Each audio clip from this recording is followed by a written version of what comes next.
एक समतल दर्पण के सामने 10 सेमी की दूरी पर 4 सेमी लंबी वस्तु रखी गई है। समतल दर्पण द्वारा बने वस्तु के प्रतिबिंब की लंबाई कितनी होगी?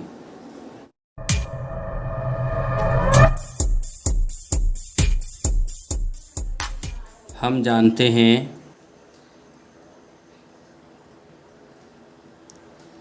समतल दर्पण द्वारा बने प्रतिबिंबों का आकार वस्तु के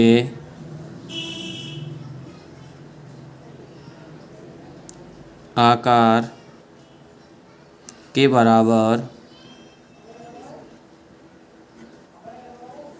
होता है। अतः जो हमारी वस्तु है वह 4 सेमी लंबी है, तो वस्तु की लंबाई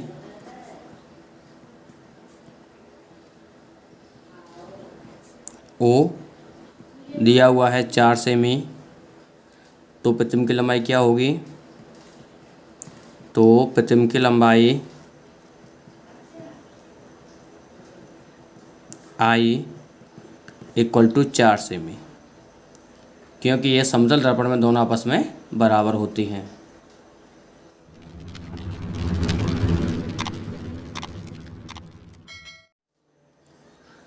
क्वेश्चन दिया हुआ है, एक व्यक्ति की ऊंचाई 170 सेमी है। उसे अपना पूरा प्रतिबिंब देखने के लिए कम से कम कितने ऊंचे समतल दर्पण की आवश्यकता होगी?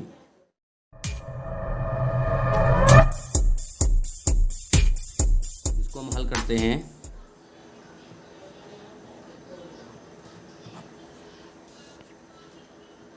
व्यक्ति की ऊंचाई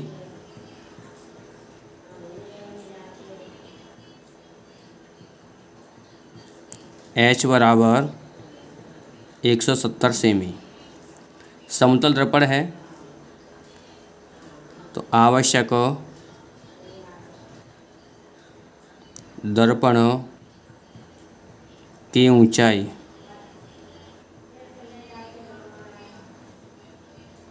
बराबर व्यक्ति की ऊंचाई बटे 2। अब व्यक्ति की जो ऊंचाई वो कितनी दी हुई है? 170। 170 बटे 2, 2 से में डिवाइड करते हैं,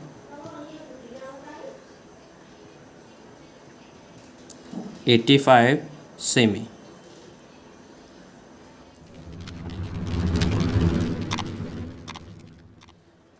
क्वेश्चन दिया हुआ है, एक बच्चा समतल दर्पण के सामने खड़ा है। यदि बच्चे का प्रतिबिंब 60 सेमी दूर बनता है तो बच्चे की समतल दर्पण से दूरी बताइए।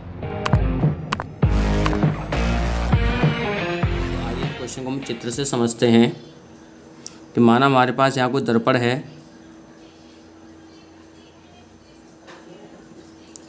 इसके सामने कोई बच्चा खड़ा हुआ है।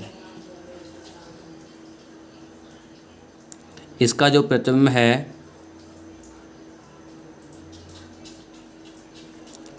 वह दर्पण के पीछे बनेगा।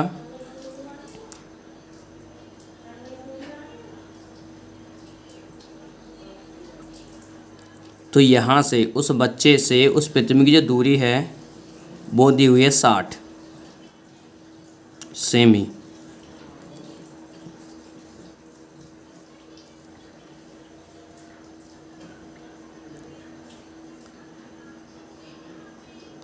बच्चे की दर्पण से दूरी बराबर 60 बटे 2, 30 सेमी। क्योंकि जितनी दूरी पर वस्तु होती है दर्पण भी उतनी दूरी पर प्रतिबिंब बनाता है। तो जो हमें पता है कि यहाँ से लेके यहाँ तक की दूरी 30 है, तो यह कितनी दूरी होगी? 30 होगी। तो 30 दूरी ये होगी और 30 ये होगी। तो यहाँ से उस लड़के से उसका जो प्रतिबिंब बनता है वो 30 सेमी दूरी पर बनता है, तो दर्पण से जो उसकी दूरी है वो कितनी होगी, 30 सेमी।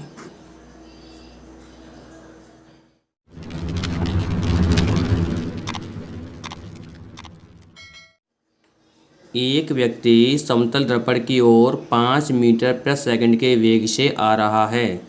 व्यक्ति को अपना प्रतिबिंब किस वेग से आता हुआ प्रतीत होगा।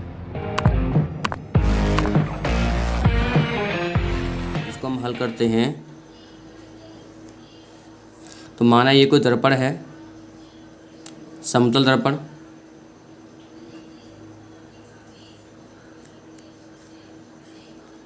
यहाँ कोई व्यक्ति है।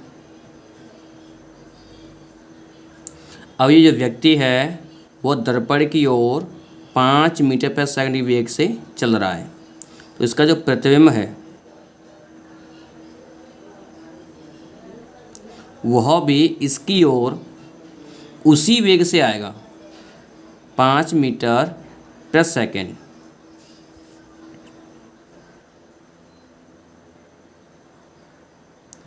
व्यक्ति का प्रतिबिंब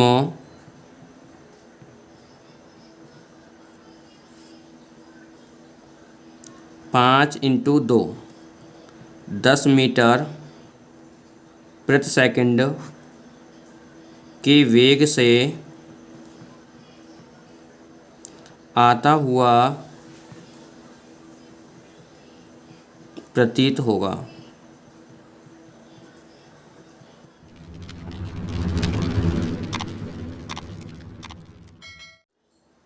एक अवतल दर्पण की वक्रता त्रिज्या 50 सेमी है। इस अवतल दर्पण की फोकस दूरी ज्ञात कीजिए।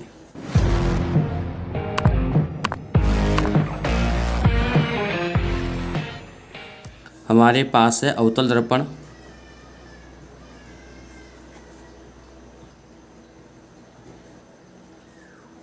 इसकी वक्रता त्रिज्या दी हुई है। वक्रता त्रिज्या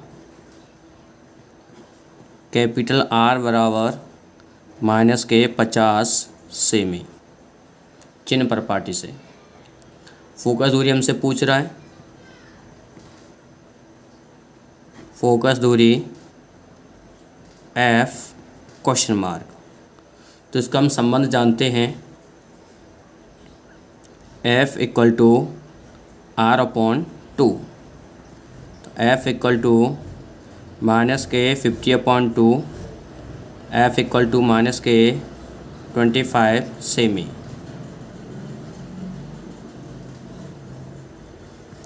फोकस दूरी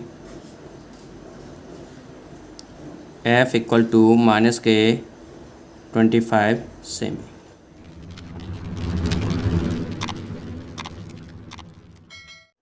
क्वेश्चन दिया हुआ है, एक उत्तल दर्पण की फोकस दूरी 15 सेमी है, तो उत्तल दर्पण की वक्रता त्रिज्या ज्ञात कीजिए।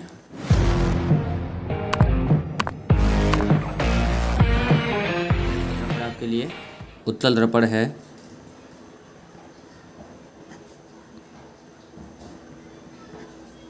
फोकस दूरी दी हुई है। फोकस दूरी F इक्वल टू 15 सेमी। उत्तल दर्पण में जो फोकस दूरी है वो पॉजिटिव होती है। वक्रता त्रिज्या कैपिटल R क्वेश्चन मार्क है। इसका हम रिलेशन जानते हैं, F equal to R/2, R equal to 2F, R equal to 2 into 15, R equal to 30 सेमी। उत्तल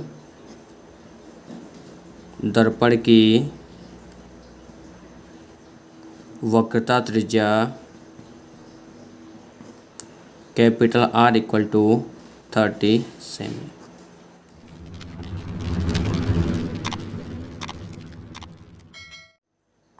क्वेश्चन दिया हुआ है, किसी वस्तु को एक अवतल दर्पण से किसी दूरी पर रखा जाए जिससे कि इसका प्रतिबिंब दर्पण से 20 सेमी दूरी पर बने। इस दर्पण की फोकस दूरी 10 सेमी है।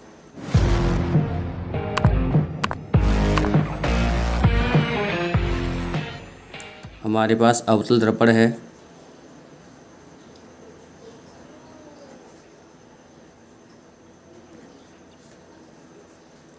प्रतिबिंब की दूरी दी हुई है।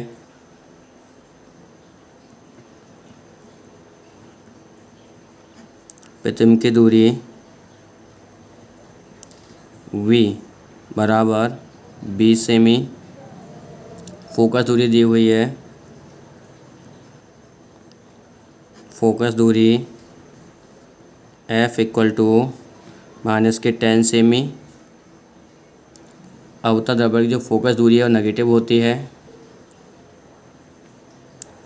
वस्तु की दूरी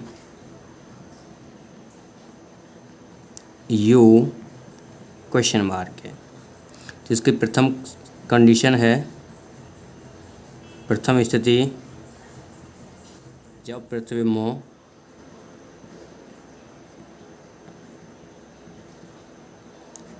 प्रतिबिंब आभासी बनता है।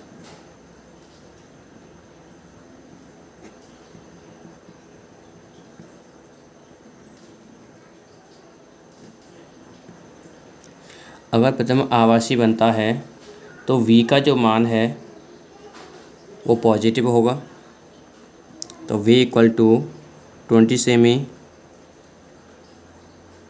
f equal to -10 semi.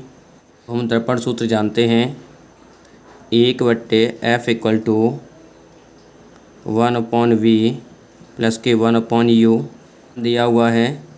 1/-10 equal to v का मान 20 प्लस 1/u। इसको हम पक्षांतर करते हैं तो माइनस की हो जाएगी। तो आपके पास हो जाएगा 1/u इक्वल टू -1/10 -1/20। तो 1/u इक्वल टू -1/10 -1/20। इसका एलसीएम आ गया 20। डिवाइड करते हैं तो -2 -1। तो 1/u इक्वल टू -3/20। हमें u का मान ज्ञात करना है। तो u इक्वल टू -20/30 सेमी। इसकी द्वितीय स्थिति है,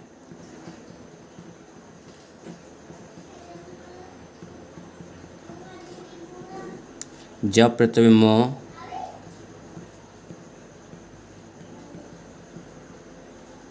वास्तविक बनता है।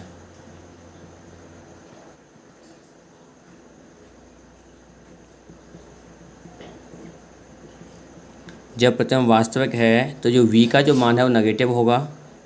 तो v इक्वल टू -20 सेमी, f इक्वल टू -10 सेमी। फॉर्मूला वही होगा, 1/f equal to 1/v plus के 1/u।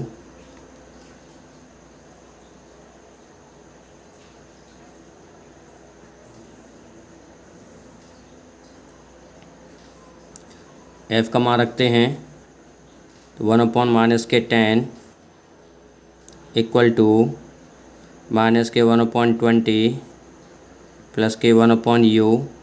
इसको हम पक्षांतर करते हैं, पॉजिटिव हो जाएगी। तो 1/u इक्वल टू -1/10 प्लस के 1/20। इसका एलसीएम लिया 20 -2 प्लस के 1। तो 1/u इक्वल टू -1/20। हम u का मान निकालते हैं, u इक्वल टू -20 सेमी।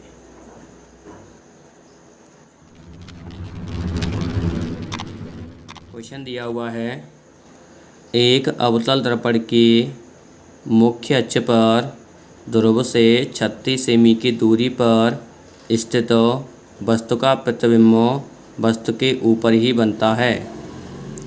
दर्पण की फोकस दूरी तथा रेखीय आवर्धन ज्ञात कीजिए।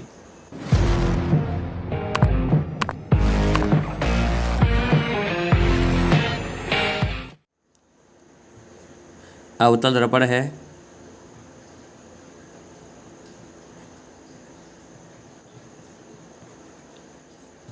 वस्तु की दूरी दी हुई है 36 सेमी।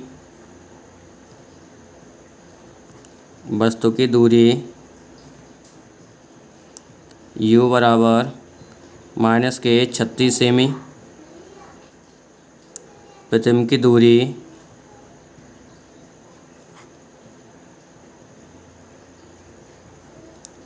v इक्वल टू -के 36 सेमी, क्योंकि जो प्रतिबिंब है वो वस्तु के ऊपर ही बन रहा है। वस्तु का प्रतिबिंब वस्तु के ऊपर ही बनता है, तो जो दूरियां हैं दोनों बराबर होंगी। हमें फोकस दूरी ज्ञात करनी है।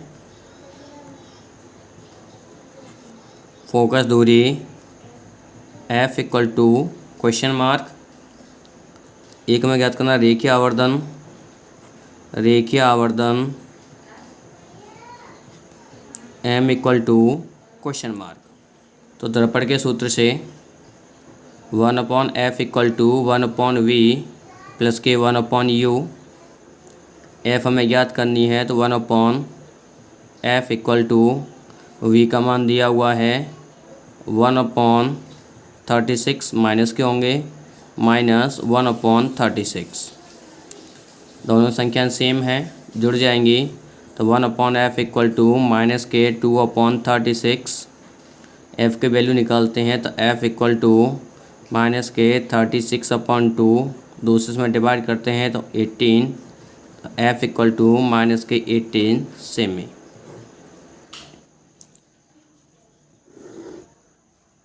रेखीय आवर्धन